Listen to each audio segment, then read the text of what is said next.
Previously on Steve's Music Collection. Agent Orange, The Blues Brothers, James Brown, Cheap Trick, The Doors, Dead Milkman, Jimmy Cliff, Clash, Devo.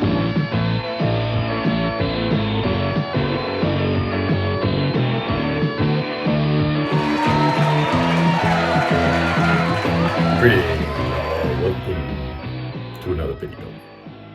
Yes, another video. We are sticking with my collection of live records and CDs. No vinyl in this one. Wait, but stay. Wait, just keep watching, please. Just keep watching. Next video I'll have some vinyl, I promise. But yeah, I'm just showing the live records that I have in my collection. I initially, when I decided to do this, I thought I only had maybe 10 or 15, and it turned out I had like 40. So I just decided to split this into 4 videos, 10 more or less in each, just to cut down on the runtime, which I'm sure you appreciate. So enough of that. Let's dig into the rest of the collection. 1991, we get Dramarama, the great Dramarama, alternative rock band. We're kind of on hiatus for a little while, and now they are back for the last handful of years. More than the last couple of years, maybe 20 years at this point. But yeah, just a great band. Kind of, we're like a New Jersey-based band, but then moved to California. We're sort of based out there in Los Angeles, but we kind of treated them almost like, you know, our local band. We used to go see them live all the time. I still go see them live whenever they're playing in town. But this is a live record they put out in '91. It was recorded at the China Club in Hollywood. I believe there was a China Club in New York as well. I think originally I thought this was recorded there, but this is Hollywood. It's an EP. There's only, I think there's 6 or so songs on here. This is kind of like the original lineup of the band. They've had a few member changes since. Drummer and bass player are different now. But yeah, it's a good snapshot of, you know, this kind of raw energy of this band. You see all these ticket stubs I have on the back there. It's just a really nice little snapshot of the band at that time. Really good live performers. Yeah, so definitely recommend this one. 2010 brings us The Germs, the great Southern California punk band The Germs, and their record Live at the Starwood, December 3rd, 1980. Starwood was a very, very popular club there in Hollywood. Germs, great punk band. They had kind of broke up. Darby Crash, the lead singer, had started, I guess, a band called like the Darby Crash Band or something like that. And they reconvened and decided to put on this show, like a reunion show. I think it was billed as like The Germs Return, and put this show on. And this little box set's kind of cool. Although I would have really liked a jewel case CD in here. There's a track listing there on the back. They go through all of their familiar tunes, the ones, if you're a Germs fan, you'd want to hear on here. But this nice little package. Here's the CD. Nothing special, just kind of plain old silver thing. But they have a couple of little things in here. Like I mentioned, this was billed as The Germs Return, which I guess a lot of people, this is kind of a, what the little flyer looked like. I guess a lot of people assumed maybe the band was going to be reconvening and starting again. Here's a reproduction of the set list. Kind of neat. And, but that was not to be. Here are essentially what are the liner notes, almost done like kind of fanzine style, the staple holding it together and everything. So I'm interrupting my little tale here. So December 3rd, this concert went off. A lot of people thought that this was going to be the band reuniting and continuing on. But lo and behold, within a few days, Darby Crash would be dead. I believe he died on December 7th, 1980. Suicide, I think he kind of promoted this idea that he planned on doing that. That was his plan all along. I think some people think maybe it was accidental, but whatever. It's good that we have this kind of a nice snapshot of the band. 1987, we get Jane's Addiction and their live record that I picked up at cool record store Smiling Dog Records in Billings, Montana. They had this used, and I wasn't familiar with this record. I'm not a huge fan of Jane's Addiction, so to say, but when I looked at the track listing, I was like, well, I know that. They do a cover of Rock and Roll by the Velvet Underground, and they also do a cover of Sympathy for the Devil by the Rolling Stones. So it seemed like maybe this might be a pretty good one to pick up. I think I was under the impression this was like their first record. So, I thought, oh, that'd be kind of cool to pick up. And then, lo and behold, I find out it's a live record. And I think if I knew this was a live record, I don't know that I'd pick it up because, like I think I mentioned, I'm not a huge fan of the band.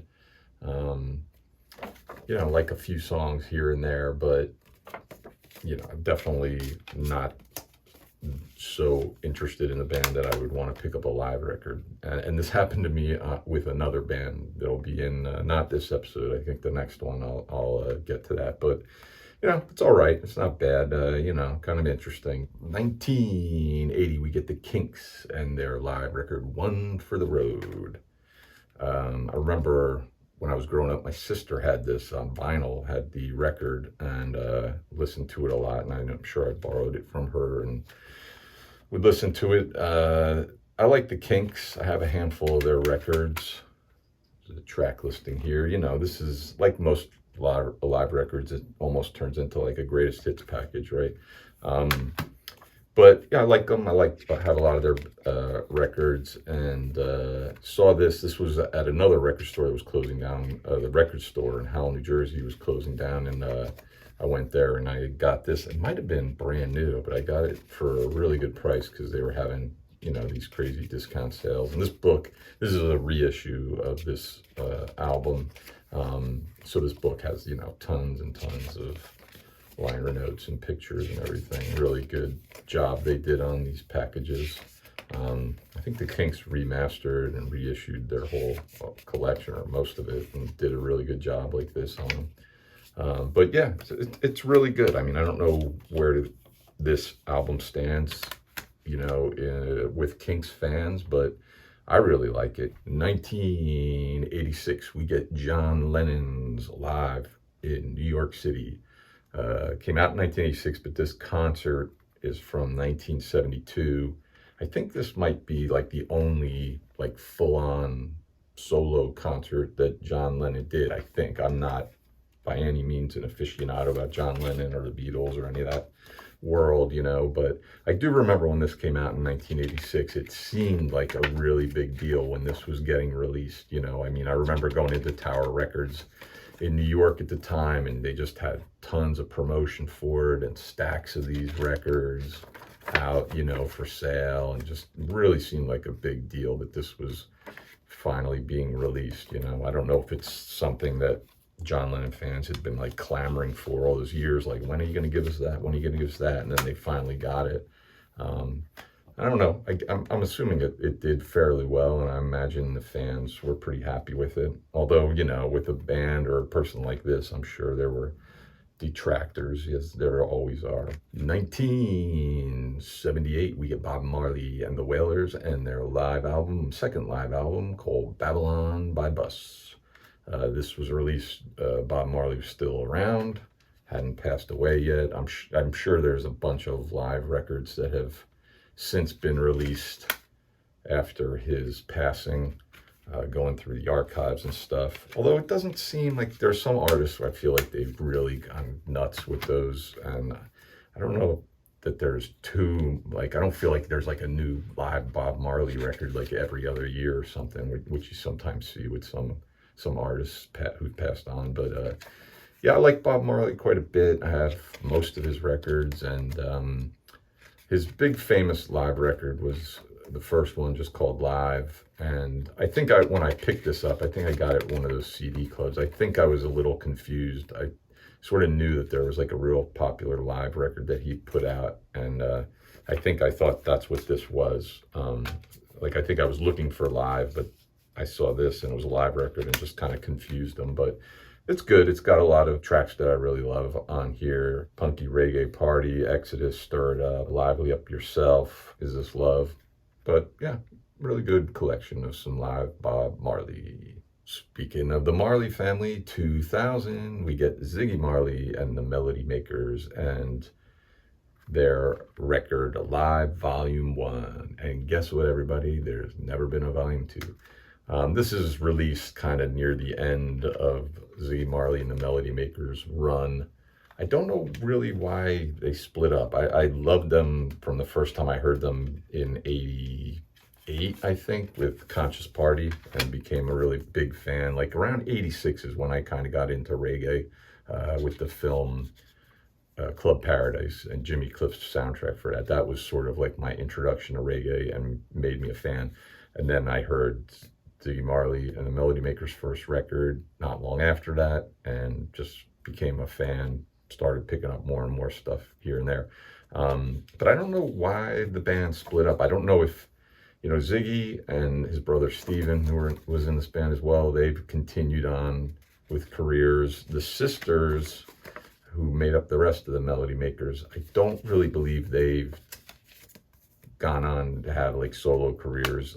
They've popped up on a couple of Ziggy Marley records here and there, and it's always amazing to hear their harmonies, which are just unbelievable. But I don't know, maybe that's why the band split up. Maybe the sisters had kind of had enough and wanted to kind of call it quits. It's a good record. More later stuff. This live record covers a bit more of their later releases, but still not bad. It'd be great to get a Volume 2, perhaps. 1998, we get the mighty Bosstones from Boston. And this record comes out right after they became really big, with the impression I get, and then they released this live record, which I always find weird when bands finally get to that point. They kind of break through. They have a really popular record, and then their follow-up is not another studio record or anything like that. They put out a live record. Simple Minds did that as well, which I'll be covering probably in the next episode. But I always find that bizarre, but whatever. What are you going to do? So I guess this record is culled from a bunch of these shows that the Bosstones would do in Cambridge. I guess it was like an annual thing they did at the end of the year all the time. And they did, they had, I don't know, whatever, 5 shows. I don't know if they were always multiple night shows or if it was just at this year in particular because they had just, become huge. But they, I guess, did those annual shows, and they, pulled a bunch of tunes from that to create this live record, Live from the Middle East, at this famous club up there in Boston, or Cambridge, Middle East. I've listened to this once or twice. It's pretty good, but, it's not something that I'm that interested in. I feel like when it comes to this band, if I'm going to listen to them, I much prefer listening to the studio stuff. I've seen them live a couple of times. They always were great live. But yeah, pretty interesting. 1995, we get The Police and their release Live with an exclamation point. You got to pronounce it live, not The Police Live. It's The Police Live. Anyways, always been a fan of these guys, and this came out in 95, well after the band had called it a day. Kind of odd timing. I don't know that this did that well. Like when this came out, I don't know that anybody was really clamoring for like a live Police record. I feel like it kind of missed the window if you were going to do something like this, but what are you going to do? Still kind of cool. And I feel like they did a really good, as I unfold this 8-mile long thing, and now I have to flip it around and show you all that. No real liner notes, just some real basic stuff, but some cool photos, right, of the band there.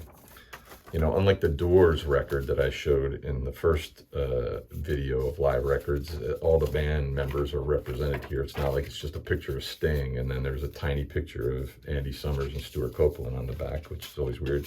But they did a kind of an interesting thing here with this, is that it's 2 discs. The first disc is a show from, I think, 79 perhaps, in Boston. And then the second disc is concert in Atlanta during the Synchronicity tour. So you're sort of seeing the band at the beginning, more or less, of their career and the end of their career, which I thought was kind of an interesting way to do something like this. But they've put out like another 2 live records, I believe. One was the reunion tour, and then another one was another like mid-career release that was just put out pretty recently, maybe a year or 2 ago. I haven't listened to those. I saw the reunion tour. I enjoyed that. But yeah, this is pretty cool. And they've re-released this on vinyl for like Record Store Day, but separated the 2. So it's like one album is the first disc of this and one album is the second. You can get them separately now. And finally, 2003 brings us Rage Against the Machine and their album Live at the Grand Olympic Auditorium out in Los Angeles, California. Not a huge Rage Against the Machine fan. I like them, a handful of their tunes. I always like this. I've said it a million times, but I always like it when they sort of do the CD almost like a record or whatever. But I just thought that's cool. But this is one I picked up because I think I kind of almost like quasi-accidentally picked this up through one of those record clubs. Like maybe I forgot to send a little card in, you know how those work. And they sent me this in the mail, and I just was like, I still owed them one, so I was like, whatever, and I paid for it. You know, you'd run little scams with those record clubs, but eventually you'd sort of, you know, sometimes get stuck paying for one or something. But the weird thing is that I remember when I got this and I paid for it and everything, and then they sent me like another copy of it, and they never sent me a bill for it, and I just somehow ended up with 2 copies of this. Somehow, I don't know what the hell the deal was, but, you know, they never billed me for it or anything, so I just kept it. I gave it away to a friend of mine who liked the band, but yeah, it was kind of bizarre. But this kind of covers pretty much like most of their career. I think this is the last release that they've put out. I mean, the band was broken up at this point, but yeah, so, you know, they've never really put anything else out. They've kind of reconvened a few times here and there a little bit, but, you know, it just never seems to turn into new recorded music. So yeah, this is kind of the end of this band. But yeah, you know, like I said, I'm not a big fan of them, but you know, kind of interesting, you know. But that's it for volume 2. Sorry, no vinyl this time, y'all. But please, by all means, chime in. Let me know what live records you really like. If you like any of these, that'd be cool. And watch episode 1 and stay tuned for the other ones. Thanks for watching, y'all. See you later.